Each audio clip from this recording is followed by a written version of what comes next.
Hello guys, welcome to this video. Today in this video I'm gonna show you how you can remove premium content on Canva. So on the left panel here you can see I have searched for nature, and here you can see premium content. This is premium content, and premium member can only use this template and free user cannot use this. So for Canva free user we need to filter out only free image or free video or any content.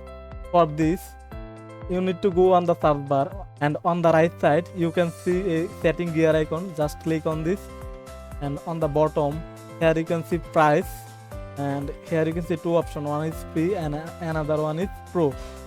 And for only free user just click on this tick mark and then click on your project, and now you can see only free content, so you can use this all.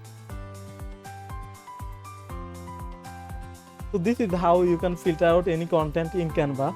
Thanks for watching. If this video helped you, please do subscribe and hit the like button.